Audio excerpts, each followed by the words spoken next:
के लेक्चर में हम कवर करेंगे क्लास 11th का चैप्टर नंबर 9 जो कि मैकेनिकल प्रॉपर्टीज ऑफ सॉलिड है।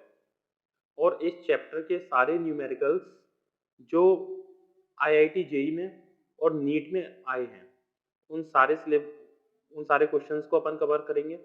और अभी अपन शुरू करेंगे, उसमें अपन पढ़ेंगे कि स्ट्रेस क्या होती है, उसके बाद हम पढ़ेंगे टाइप्स ऑफ स्ट्रेसेस क्या होती है, और फिर उसके बाद स्ट्रेन पढ़ेंगे और टाइप्स ऑफ स्ट्रेन पढ़ेंगे। ये 4 चीजें अपन आज के लेक्चर में कवर करेंगे। उसके बाद अपन पढ़ेंगे हुक्स लॉ, और हुक्स लॉ पर बेस्ड सारे न्यूमेरिकल्स करेंगे जो भी प्रीवियस ईयर क्वेश्चंस पूछे गए हैं उन्हें। तो अभी अपन कवर करते हैं स्ट्रेस क्या होती है। स्ट्रेस देखिए, स्ट्रेस होता है कि सपोज मेरे पास कोई एक कंपोनेंट है, इस कंपोनेंट पर मैंने फोर्स लगाया। सपोज ये मैंने फोर्स लगाया, जब मैं किसी भी ऑब्जेक्ट पर आउटवर्ड डायरेक्शन में फोर्स लगाता हूँ, आउटवर्ड डायरेक्शन में फोर्स लगाता हूँ, तो ये जो फोर्स लगाते हैं इसे अपन बोलते हैं टेंसाइल फोर्स। टेंसाइल फोर्स, क्योंकि ये फोर्स इस बॉडी को बाहर की तरफ खींचने की कोशिश करेगा, इसीलिए हम इसे टेंसाइल बोलते हैं। अगर यही फोर्स इसका नेचर होता इसकी मतलब इसे पुश करने का, इसे कंप्रेस करने का, तो हम इसे बोलते हैं कंप्रेसिव फोर्स। तो ये वाला जो फोर्स है जो इसे आउटवर्ड ले जा रहा है, इसलिए हम इसे बोलते हैं टेंसाइल फोर्स। और अगर इसे इनवर्ड लेके जाता तो हम इसे बोलते हैं कंप्रेसिव फोर्स। तो जब हम किसी ऑब्जेक्ट पे टेंसाइल फोर्स लगा रहे हैं, तो जब टेंसाइल फोर्स लगाते हैं तो ये जो फोर्स है ये हमने बाहर से अप्लाई किया है, means it is applied by the human body. Suppose इसकी क्वांटिटी कितनी है, इसकी क्वांटिटी है वो है F। अब क्या होगा कि ये जो बॉडी है, ये बॉडी की ये जो सरफेस है, ये सरफेस बाहर की तरफ जाना नहीं चाहती, इसलिए ये इनवर्ड एक फोर्स लगाती है। और इस फोर्स का मैग्नीट्यूड होता है इसके ठीक इक्वल, मतलब जितना फोर्स ये आउटवर्ड डायरेक्शन में लग रहा है उतना ही इस सरफेस पर इनवर्ड डायरेक्शन में फोर्स लग रहा है।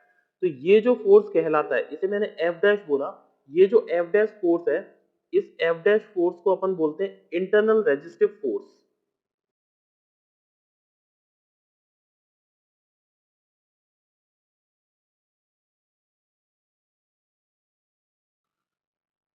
ये जो फोर्स है, ये internal resistive force per unit area, इसे हम बोलते हैं स्ट्रेस। मतलब स्ट्रेस को अगर मैं डिफाइन करूं तो stress is the ratio of internal resistive force, internal resistive force, force F dash per unit area, that is called the A. Okay, area कौन सा वाला, जिस एरिया पर ये रेजिस्टिव फोर्स लग रहा है, मींस ये कौन सा एरिया हो गया, क्रॉस सेक्शनल एरिया। इस एरिया को अपन बोलते हैं क्रॉस सेक्शनल एरिया। इसकी जो डेफिनेशन है अगर उसे मैं लिखता हूं तो इसकी डेफिनेशन है दी internal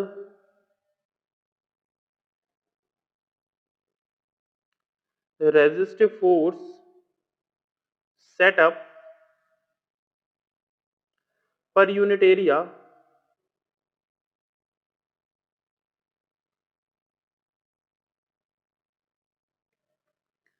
of cross section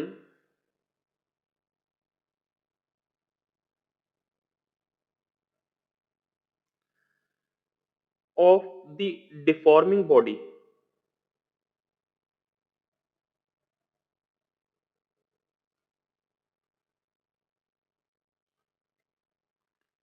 is called stress।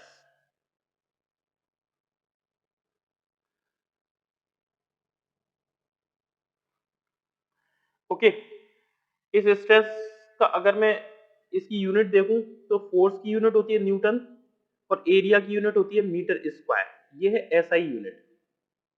SI unit में न्यूटन पर मीटर स्क्वायर इसका, इसके डायमेंशन, सॉरी इसका यूनिट होगी। अगर मैं इसकी डायमेंशन की बात करूं तो इसकी डायमेंशन क्या होगी, देखिए dimension, dimension stress is equals to, newton को मैं लिख सकता हूं यहाँ पे, न्यूटन को mass into acceleration, mass m into acceleration, और मीटर स्क्वायर एरिया को मैं क्या लिख सकता हूं, एरिया को मैं लिख सकता हूं एल स्क्वायर। तो मास को मैंने क्या लिख लिया, देखो मास की तो डायमेंशन होगी m, एक्सेलरेशन क्या होता है मीटर पर सेकंड स्क्वायर, तो मीटर पर सेकंड स्क्वायर को अपन क्या बोलते हैं, एक्सेलरेशन इज इक्वल्स टू होता है मीटर पर सेकंड स्क्वायर। मीटर को मैं क्या लिख सकता हूँ l अपॉन, ये जो सेकंड है उसे मैं लिख रहा हूँ टी स्क्वायर, और इसे मैं लिख रहा हूँ एल स्क्वायर। तो इसे अगर मैं देखूं तो ये आ रहा है m into L minus one into T minus two, ये हो गई इसकी डायमेंशन। मीन्स अब अगर मैं टाइप ऑफ स्ट्रेस की बात कर रहा हूं, तो टाइप ऑफ स्ट्रेस होती है, टाइप ऑफ स्ट्रेस,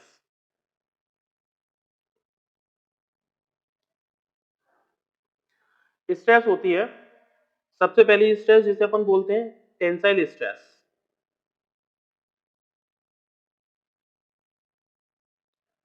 दूसरी जो स्ट्रेस होती है उसे बोलते हैं कंप्रेसिव स्ट्रेस।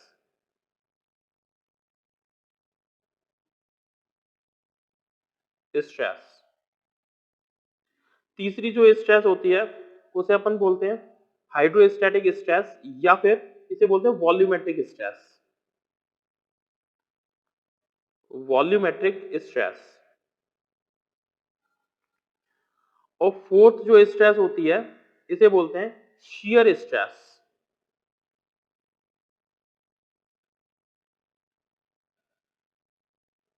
सबसे पहली स्ट्रेस है जिसे अपन बोलेंगे टेंसाइल स्ट्रेस।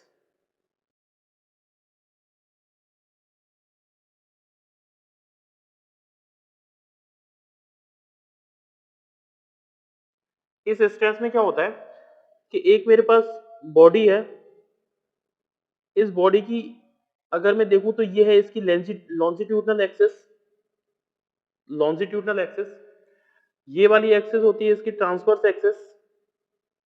ओके, तो अगर ये जो लॉन्जिट्यूडनल एक्सिस है, इस लॉन्जिट्यूडनल एक्सिस पर अगर मैं आउटवर्ड डायरेक्शन में मैं फोर्स लगा रहा हूं, तो आउटवर्ड डायरेक्शन में ये अगर स्ट्रेस प्रोड्यूस हो रही है, स्ट्रेस कैसी है, आउटवर्ड डायरेक्शन में प्रोड्यूस हो रही है, तो इस तरीके की स्ट्रेस को हम बोलते हैं टेंसाइल स्ट्रेस। ओके, और टेंसाइल स्ट्रेस सिंस ये लॉन्जिट्यूडनल एक्सिस के अलोंग क्रिएट हो रही है, इसीलिए हम इसे एक नाम से और जानते हैं जिसे बोला जाता है लॉन्जिट्यूडनल स्ट्रेस, लॉन्जिट्यूडनल स्ट्रेस। अब देखिए, जो लॉन्जिट्यूडनल स्ट्रेस है, इस स्ट्रेस को समझने की कोशिश करना। अगर मैंने ये बाहर की तरफ फोर्स लगाया तो सिंपल सी एक बात है कि यहां पर ये जो फोर्स है, ये फोर्स क्या करेगा, इसकी लेंथ को इंक्रीज कर देगा। इसकी लेंथ सपोज अभी एल है, ये लेंथ है एल, ये लेंथ कुछ इसकी इंक्रीज हो जाएगी, इस साइड भी कुछ इंक्रीज हो जाएगी, क्योंकि हम इसे खींच रहे हैं। तो जब हम इसे खींच रहे हैं तो इसकी लेंथ बढ़ जाएगी, तो इसकी लेंथ जो इंक्रीज होगी, लेकिन इसका ये जो डायामीटर है, ये डायामीटर इसका कम हो जाएगा, रिड्यूस हो जाएगा। मतलब ये कुछ इस तरीके से हो जाएगी, इसका डायमीटर कम हो जाएगा और इसकी लेंथ इसकी इंक्रीज हो जाएगी। तो जो लेंथ इंक्रीज हो जाएगी तो हम इस वाली स्ट्रेस को बोलेंगे लॉन्जिट्यूडनल स्ट्रेस। ओके, मतलब लॉन्जिट्यूडनल स्ट्रेस का मतलब क्या होता है, length will increase, length increases. Okay, अब दूसरा पॉइंट देखिए, दूसरी जो स्ट्रेस है जिसे अपन बोलते हैं कंप्रेसिव स्ट्रेस।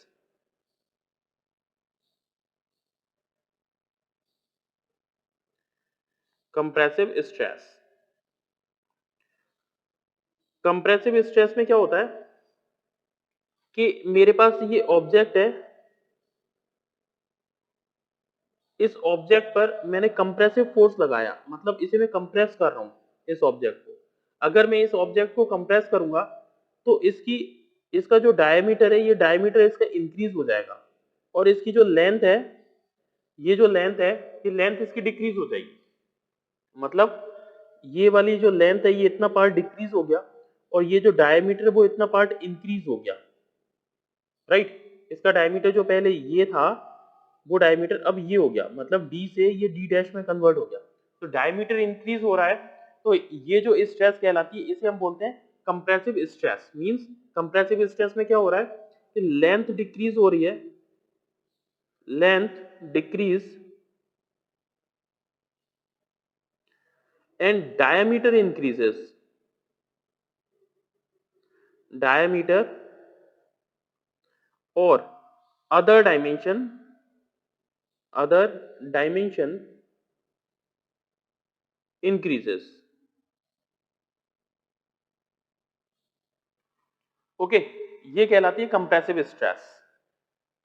अब अपन पढ़ते हैं थर्ड स्ट्रेस। थर्ड स्ट्रेस है जिसे अपन बोलते हैं volumetric stress. Volumetric stress, volumetric stress बोला जाता है, सपोज मेरे पास एक एक क्यूब है,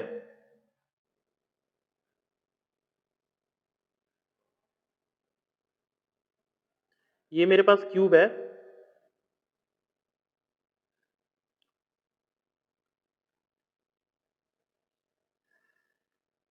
अब इस क्यूब में क्या हो रहा है कि मैंने अगर इस पर फोर्स लगाया, सपोज मैंने इस पर कंप्रेसिव फोर्स लगाया, ये कंप्रेसिव फोर्स है, इस साइड भी ये वाली जो सरफेस है, ये वाली सरफेस मैंने मान ली ए बी सी डी, ये इस डायरेक्शन में, मतलब अगर मैं एक्सेस को देखूं तो मेरे पास 3 एक्सेस होती है, ये वाली एक्सेस है वो है एक्स एक्सेस, ये वाली जो एक्सेस है डेट इज वाई एक्सेस, और ये वाली जो एक्सेस है डेट इज जेड एक्सेस।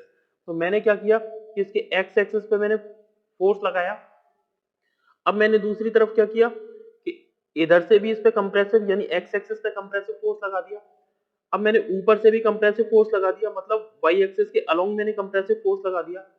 तीसरा, मैंने ये जो जेड एक्सिस के अलोंग इस वाली सरफेस पर देखो ए बी सी डी, ये हो गया कौन सा एक्स एक्सिस, मतलब एक सरफेस, इसे मैं मान रहा हूं ई एफ जी और एच। तो सबसे पहला फोर्स देखिए, सबसे पहले जो फोर्स लगाया वो मैंने लगाया कौन सी ए बी सी डी पर, दूसरा फोर्स मैंने किस पे लगाया, देखिए E F G H, E F G H, ये दोनों फोर्स, ये दोनों किसके अलोंग है, ये है एक्स एक्सिस के अलोंग।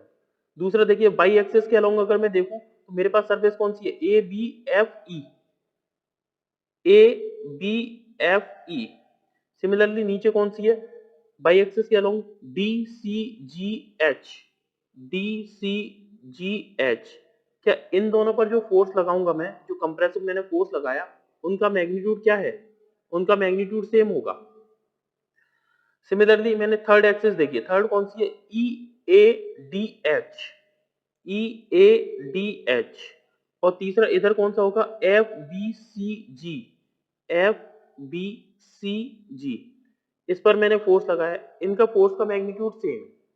अगर इन तीनों का मैग्नीट्यूड सेम है, मतलब इधर भी एफ लगा, इधर भी एफ लगा और इधर भी एफ लगा, इन तीनों में अगर तीनों ही एक्सेस में एफ एफ फोर्स से अगर इसे कंप्रेस किया जा रहा है, तो ये क्या करेगा, इसके कंप्लीट डायमेंशन को रिड्यूस करेगा, इसकी जो डायमेंशन है वो रिड्यूस होती चली जाएगी, ये श्रिंक होता चला जाएगा।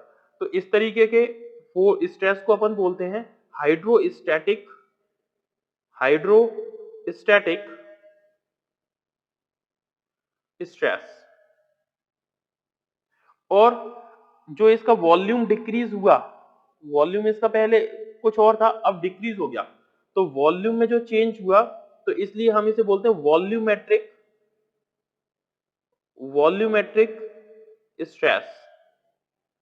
अब ये जो स्ट्रेस है ये इस तरीके से भी हो सकती है कि इसे मैं तीनों डायमेंशन में टेंसाइल फोर्स लगाऊं, ये मैंने इनवर्ड डायरेक्शन में लगाया, मैं इसे आउटवर्ड डायरेक्शन में भी लगा सकता हूं। तो आउटवर्ड डायरेक्शन में क्या होगा, ये बाहर की तरफ डायमेंशन इसकी इंक्रीज होगी, ओके, तो भी ये वॉल्यूमेट्रिक स्ट्रेस होगा। लेकिन हाइड्रोस्टैटिक हम तब बोलेंगे जब ये केवल इनवर्ड होगा, यानी ये केवल कंप्रेस होगा, तो कंप्रेस होगा तो हाइड्रोस्टैटिक होगा। हाइड्रोस्टैटिक स्ट्रेस ये जो इंप्लीमेंट होता है ये लगता है फ्लूइड में, फ्लूइड में जितने भी फ्लूइड्स होते हैं, ओके। अब आता है लास्ट स्ट्रेस जिसे अपन बोलते हैं शियर स्ट्रेस। शियर स्ट्रेस,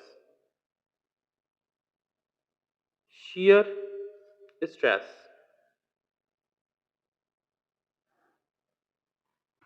देखो शियर स्ट्रेस को समझने के लिए मैंने ये डस्टर दिया। अब इस डस्टर में क्या हो रहा है कि ये वाली जो एक्सिस है, ये जो एक्सिस है इसके लेंथ के अलोंग, ये है लॉन्जिट्यूडनल एक्सिस, और इसकी जो अदर दो डायमेंशन है, देखिए इस डस्टर की दो डायमेंशन इधर है, ओके। इसकी दो अदर डायमेंशन है, देखिए ये हो गई इसकी लंबाई, ये है इसकी चौड़ाई, और ये हो गई इसकी थिकनेस, ओके। ये हो गई विड्थ और ये हो गई थिकनेस।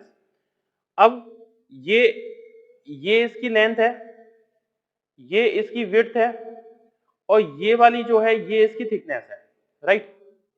क्या होगा कि अगर मैंने इस पर इधर से पकड़ के मैंने दोनों साइड से फोर्स लगाया, तो जब मैंने इधर से फोर्स लगाया तो सिंपल सी एक बात है कि इसका ये वाली डायमेंशन कम होगी, ये अंदर की तरफ श्रिंक होगी, तो ये वाली अंदर की तरफ श्रिंक होगी। मतलब जब मैं इस पे टेंसाइल फोर्स लगा रहा हूं तो उस समय इधर की जो दो डायमेंशन है, इन दोनों डायमेंशन पे कंप्रेसिव फोर्स लग रहा है, यानी ये इस साइड जाएगी और ये इस साइड जाएगी, राइट।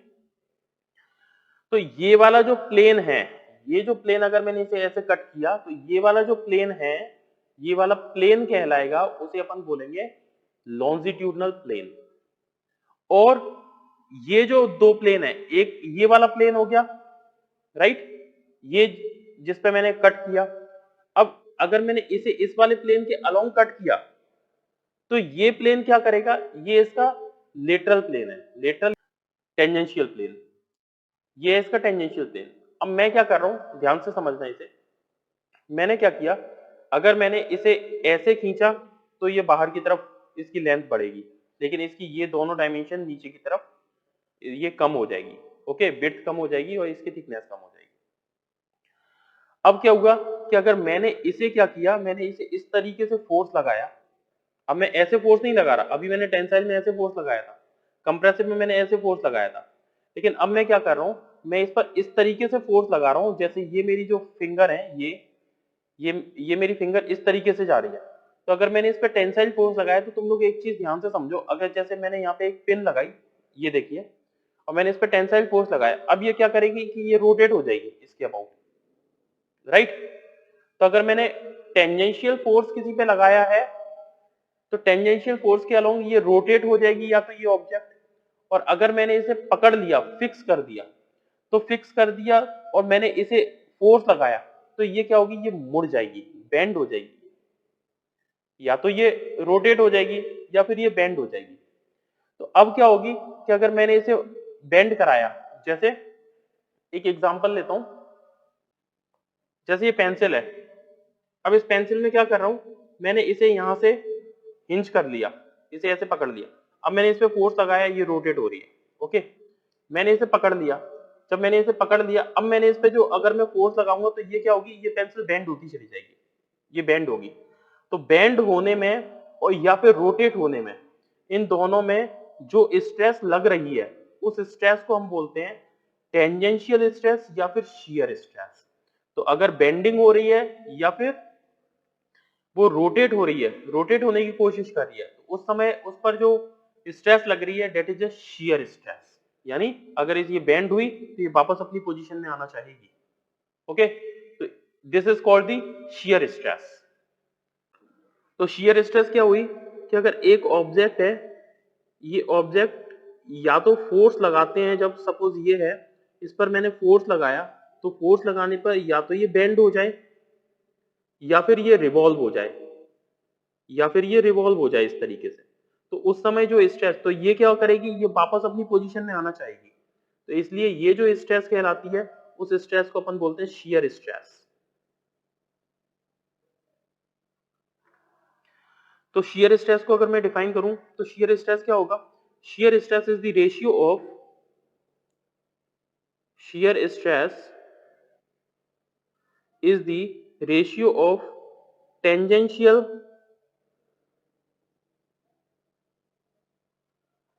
force upon area।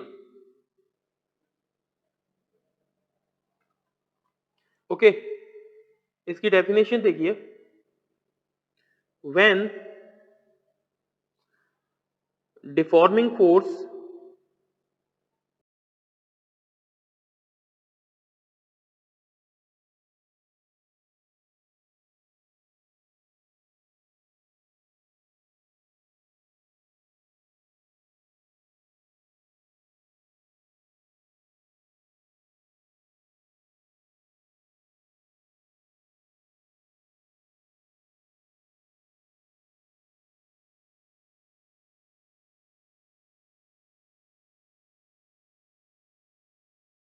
अब हम कवर करेंगे स्ट्रेन क्या होती है। स्ट्रेन,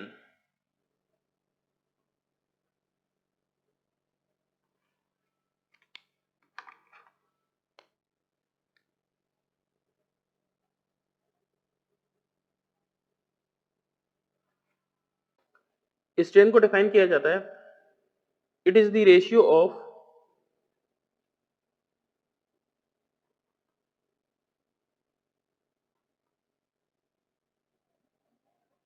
चेंज इन डायमेंशन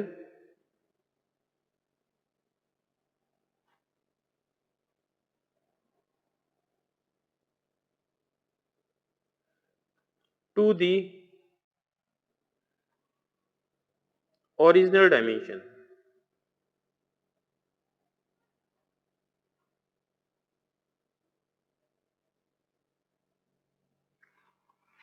देखिए, ये change in dimension, original dimension क्या है, इसे समझो, इसे समझिए।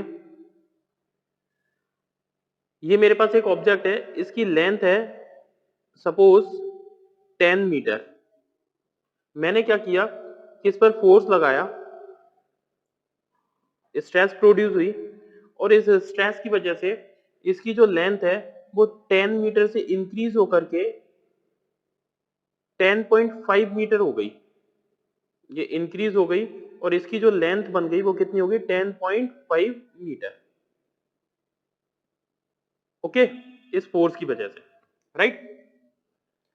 अब इसकी डायमेंशन कितनी इंक्रीज हो गई, इसकी डायमेंशन, इसकी लेंथ इंक्रीज हो गई, वो हो गई 0.5 मीटर इंक्रीज हो गई,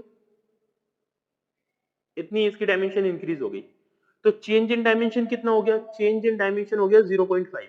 ओरिजिनल डायमेंशन कौन सी है, ओरिजिनल अपने पास डायमेंशन थी 10 मीटर। 10 मीटर ये कब थी, जब मैंने इस पर फोर्स नहीं लगाया था।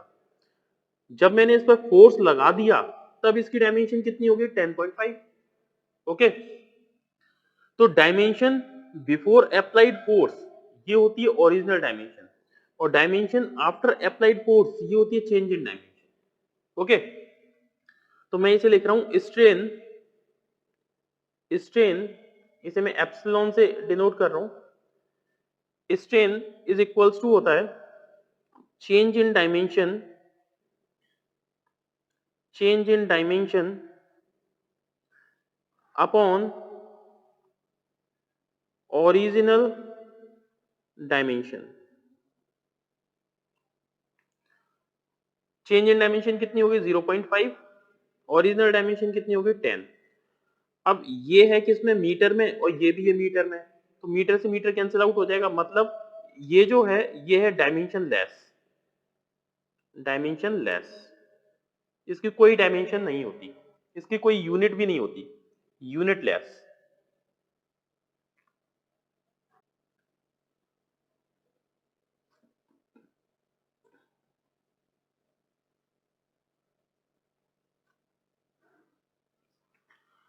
अब हम आज के लेक्चर में कवर करेंगे टाइप ऑफ स्ट्रेन। स्ट्रेन कितने टाइप की होती है, तो स्ट्रेन देखिए, ये जो टाइप ऑफ स्ट्रेन है ये होती है तीन तरीके की। पहली होती है लॉन्जिट्यूडनल स्ट्रेन, लॉन्जिट्यूडनल स्ट्रेन। दूसरी जो स्ट्रेन होती है उसे बोलते हैं अपन वॉल्यूमेट्रिक स्ट्रेन,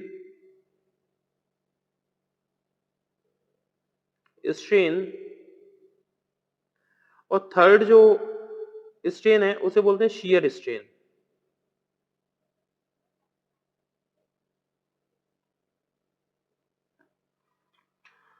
सबसे पहले लॉन्जिट्यूडनल स्ट्रेन को अगर समझें, तो लॉन्जिट्यूडनल स्ट्रेन से मतलब हो गया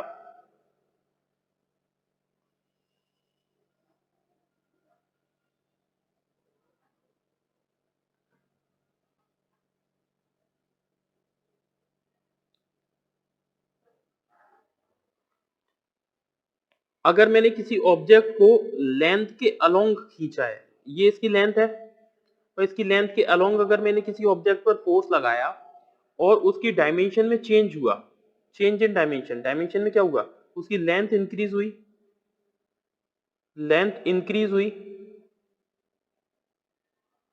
तो increase in length, length increase upon original length, original length, तो ये जो कहलाती है उसे अपन बोलते हैं लॉन्जिट्यूडनल स्ट्रेन। ओके, तो इसे मैं क्या लिख सकता हूं कि चेंज इन लेंथ या फिर लेंथ इंक्रीज और length decrease. Okay, length increase और length decrease upon original length.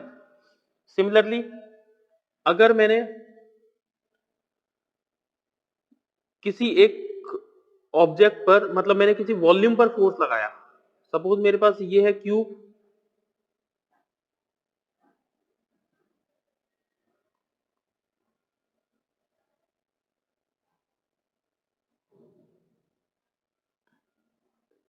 और इस क्यूब पर जब मैंने फोर्स लगाया, तो सपोज इस डायरेक्शन में मैंने फोर्स लगाया, तो इसकी जो डायमेंशन है वो इंक्रीज हो गई।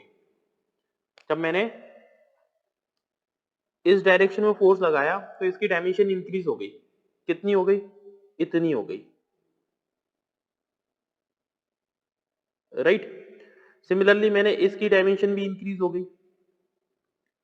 ओके, अगर मैंने इस डायरेक्शन में फोर्स लगाया अलोंग दी वाई एक्सिस, तो वाई एक्सिस में भी डायमेंशन इंक्रीज हो रही है, तो वाई एक्सिस में डायमेंशन इंक्रीज होकर के कुछ ये हो गया ऑब्जेक्ट, राइट।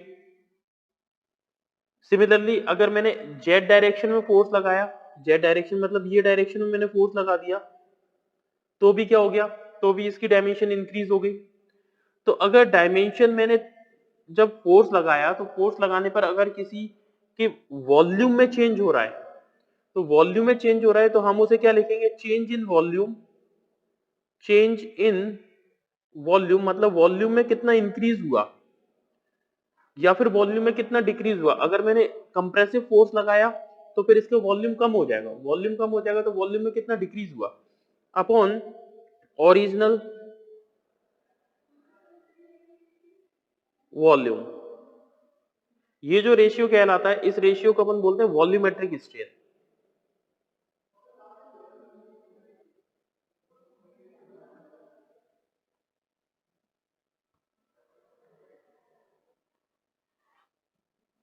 अब अपन पढ़ते हैं थर्ड स्ट्रेन, जिसे अपन बोलते हैं शियर स्ट्रेन। शियर स्ट्रेन,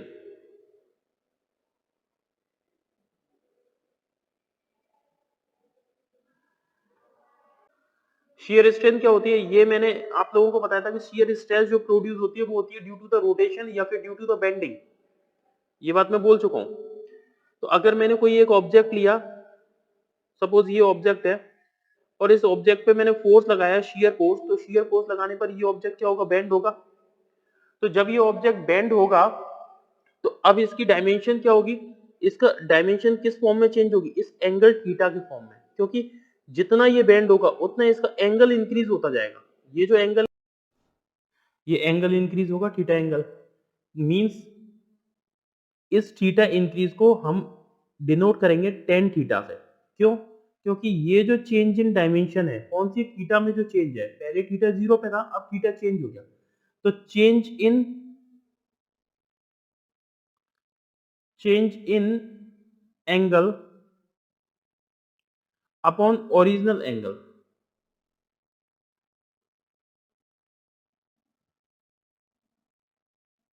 ये जो कहलाता है इसे अपन बोलते हैं शियर स्ट्रेन। या फिर इसे अपन दूसरे तरीके से डिफाइन करें, तो दूसरे तरीके से कैसे डिफाइन करेंगे, देखिए ये जो प्लेन है, ये प्लेन इसका थीटा एंगल पे टर्न ले गया, ये थीटा एंगल पे टर्न ले गया, तो एक प्लेन इसका यहां आएगा इस पॉइंट के अलोंग, और एक प्लेन आएगा इस पॉइंट के अलोंग, और दूसरी आएगी इसकी ये वाली डिस्टेंस, राइट। तो रिलेटिव डिस्प्लेसमेंट मतलब यहां से यहां तक का displacement, relative displacement between two parallel planes upon distance between this parallel planes. मतलब रिलेटिव डिस्टेंस क्या होगा, ये यहां से यहां तक का ये जो चेंज है, सपोज ये चेंज कितना हो गया, इसे इस तरीके से समझिए, ये है, इसे मैंने बेंड कराया, अगर मैंने इसे बेंड कराया तो इसकी कुछ डिस्टेंस यहां तक पहुंचेगा, यहां तक, ओके, जबकि इसकी एक्चुअल डिस्टेंस है ये, राइट। तो रिलेटिव पैरेलल डिस्टेंस हो गई ये वाली, ये चेंज इन डिस्टेंस हो गई, और जो एक्चुअल पैरेलल डिस्टेंस कितनी है, वो ये वाली डिस्टेंस है, मतलब ये वाली रिलेटिव डिस्टेंस हो गई, और पैरेलल डिस्टेंस कौन सी हो गई, ये कंप्लीट डिस्टेंस, राइट। तो इसे हम क्या लिख सकते हैं, इसे मैं लिख सकता हूं shear strain is equals to relative displacement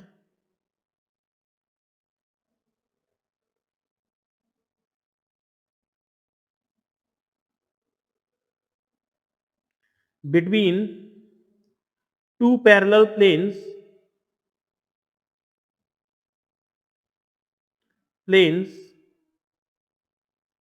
upon distance between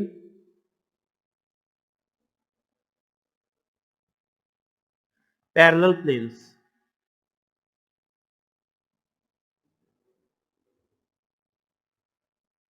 next lecture में हम हुक्स लॉ कवर करेंगे। Thank you.